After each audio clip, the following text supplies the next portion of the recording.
Creatine తీసుకోవడం వల్ల అసలు నీకు కిడ్నీస్లో స్టోన్స్ ఫామ్ అవుతాయా? క్రియాటిన్ తీసుకొని ఇంకేదైనా మిస్టేక్ చేయడం వల్ల నీకు కిడ్నీస్లో స్టోన్స్ ఫామ్ అవుతాయా?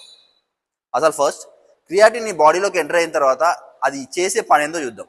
ఓకే, ఫస్ట్ నువ్వు తీసుకున్న కార్బోహైడ్రేట్స్ గ్లూకోజ్ కింద మారిన తర్వాత ఇట్స్ కన్వర్టెడ్ ఇంటూ ఎనర్జీ. ఈ ఎనర్జీ మనకు డైపాస్పేట్ కిందనే ఉంటుంది. డైపాస్పేట్ ఇన్ ద మీన్ 2 పాస్పేట్స్ కిందనే ఉంటుంది అనమాట. ఈ 2 పాస్పేట్స్ 3 పాస్పేట్స్ కింద మారడానికి కావాల్సింది ఏంటిది అంటే క్రియాటిన్. ఓకే, ఈ 2 పాస్పేట్స్ మనకి 3 పాస్పేట్స్ కింద మారడానికి కావాల్సింది ఏంటిది? ఈ థర్డ్ ప్లేస్ లో ఉంది క్రియాటిన్. ఓకే, నువ్వు ఎప్పుడైతే ఎనర్జీని యూజ్ చేసుకుంటావో మజిల్ కాంట్రాక్షన్ కోసం, అప్పుడు ఒక పాస్పేట్ పక్కకి వెళ్ళిపోద్ది. అంటే ఈ 3 పాస్పేట్స్ లో ఉన్న దాంట్లో ఒకటి మైనస్ అయ్యి 2 పాస్పేట్స్ కింద మారేది. అదే డైపాస్పేట్, ఎడినోసిన్ డైపాస్పేట్ అనమాట. మళ్ళీ ఈ డైపాస్పేట్ ట్రైపాస్పేట్ కింద మారి నీకు ఎనర్జీ ప్రొడక్షన్ కి యూజ్ అవ్వాలి అంటే నీకు కావాల్సింది డైపాస్పేట్ ప్లస్ ఒక క్రియేటిన్ పాస్పేట్ కావాలన్నమాట. ఓకే, ఇది నీకు ప్రాసెస్ జరుగుద్ది.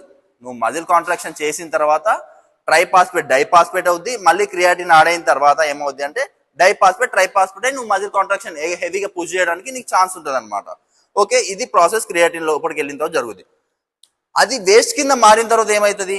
ఓకే, ఇది వేస్ట్ కింద మారిన తర్వాత క్రియాటిన్ 9 గా మారుతుంది అనమాట. ఈ క్రియాటిన్ అనేది బ్లడ్ లో నుంచి కిడ్నీలోకి వెళ్తుంది.